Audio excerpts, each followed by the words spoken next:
del derecho migratorio, aquí abordándolo en Kikosis con la doctora María Montoya. Estábamos hablando de los escenarios que tienen los venezolanos en los Estados Unidos y nos habíamos quedado en la figura del ius solis.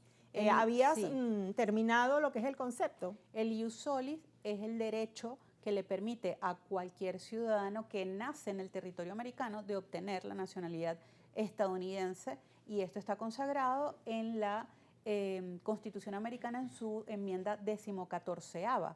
Y lo que comentaba era que mal podría un presidente de Estados Unidos tratar de modificar una enmienda constitucional con una orden ejecutiva. Debería intentar otra enmienda constitucional. Y decía que esta medida había sido tomada desde el 20 de enero, cuando hizo su toma de posesión. Si seguimos hablando de la legislación o lo que se ha manejado en materia de migración en este momento, tenemos en principio lo del ius soli, quedó descartado, no puede hacerlo, y había mucho, digamos que mucho nerviosismo en los migrantes que sus hijos habían nacido en Estados Unidos pensando que ahora no, iban a ser apátridas y no tenían nacionalidad. Luego está el levantamiento de las medidas con alivios migratorios como el TPS o el parol humanitario, que muchas asociaciones pro migrantes en defensa de los derechos de los migrantes acogidos a estas medidas, pues finalmente, por ejemplo, el parol humanitario sigue andando hasta el 26 de octubre del año 2026. Todavía le queda poco más de un año a quienes estén plegados a esa figura. Luego con el tema del TPS, que también a través de una orden ejecutiva, porque de hecho el TPS data de una orden ejecutiva, si mal no recuerdo, en 1992, el presidente George Bush fue quien impuso el TPS, mucha discusión y hay muchas cosas en juego que no permitieron el levantamiento del TPS. De igual forma con el parol humanitario, que es para Venezuela, Cuba, Nicaragua y Haití. Teniendo en este caso del parol humanitario los cubanos un beneficio adicional.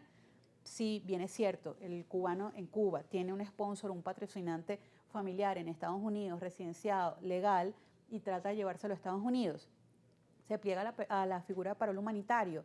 Si levantan el parol humanitario, ese cubano se supone que quedaría, al igual que las otras tres nacionalidades, en el aire, pero para los cubanos hay una diferencia exponencial, que es la ley de ajuste cubano. Si ese cubano estuvo un año y un día en Estados Unidos, se pliega a la ley de ajuste cubano y no importa que el parol no exista, a diferencia de Venezuela, Haití y Nicaragua, que si levantaban el parol, ¿cuántas personas iban a quedar desprotegidas legalmente? Sí lo has visto, ius soli, TPS, parol humanitario. ¿Qué otros escenarios o qué otras medidas legales se han impuesto desde la administración del presidente Donald Trump, desde el 20 de enero, cuando entró a la presidencia? Ahora, más reciente, la imposición de sanciones, la aplicación del CBP Home para efectuar algo que llaman autodeportarse. Ayer, en las redes sociales de la Embajada de Estados Unidos en Venezuela, que todavía existe, publicaron un anuncio donde decía: si usted no se autodeporta, entrará en algunas sanciones, como por ejemplo una multa por cierta cantidad de dinero. ¿Pero de cuánto? ¿De cuánto es esa multa? Ya voy a llegar a ese punto. Hay como que varias cosas en el medio. Antes de llegar al tema de la multa, tendríamos que hablar qué pasa con otra legislación también que está siendo aplicada en este momento a los venezolanos, que es la Ley de Enemigos Extranjeros, una ley que data de 1798, tiene más de 220 años. Fue desarrollada dentro de un contexto histórico totalmente distinto, aplicada en la guerra de 1812 y más recientemente en la última guerra mundial, en la Segunda Guerra Mundial.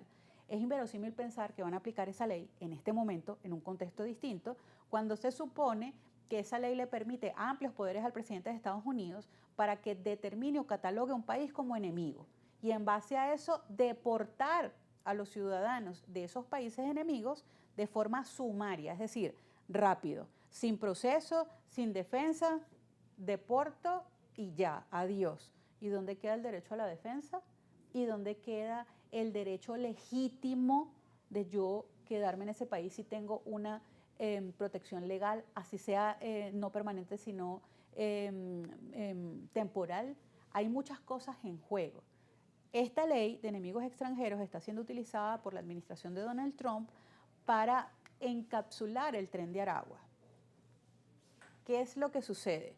Muchas personas que estudian la política americana e incluso muchos puristas en materia de derecho y estrictamente hablando de derecho indican que hay muchas violaciones de derechos fundamentales como el debido proceso y la debida defensa en la aplicación de esta ley. No estoy diciendo nada que no sea cierto, está en todos los medios del mundo y cualquier persona que lea las noticias podría entenderlo. Es una ley, repito, que no tiene mucho asidero jurídico establecerlo ahora. ¿Qué pudiera ser cuál es el pensamiento o el planteamiento de la administración Trump? Bueno, que la aplicación de ley busca, por un tema de seguridad nacional, catalogar a ciertas personas que son los integrantes del Tren de Aragua para poder tener el poderío absoluto de deportarlos de manera sumaria sin un procedimiento previo.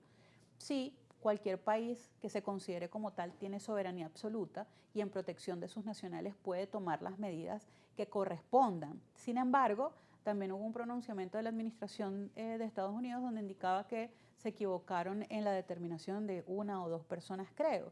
Tampoco han dicho, o es muy ambiguo el criterio de selección de estos migrantes que han sido considerados o se consideran dentro o participantes del Tren de Aragua. Es un tema muy denso. Si pongo una pausa o una coma a la ley de enemigos extranjeros, entonces tengo que ir a la IIRARA. ¿Qué es eso? ¿Qué es eso? Eso también es una legislación que data del mandato del presidente Clinton en 1996, que permite al Estado americano imponer multas a aquellos ciudadanos que tengan orden de deportación. Me preguntabas hace unos minutos de cuánto es la multa. Cuando esta ley ve la luz, la multa llegaba hasta $500.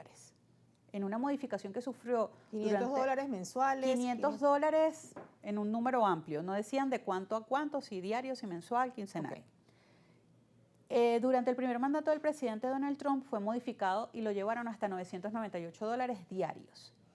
La administración del expresidente Joe Biden decide levantar esta medida porque le parecía innecesaria e insuficiente.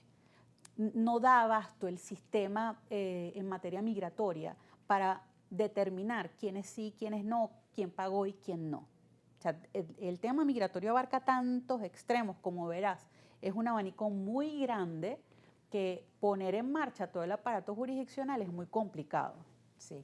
Bueno, nos corresponde, María, hacer otra pausa y seguiremos con este tema al regreso. Ya venimos.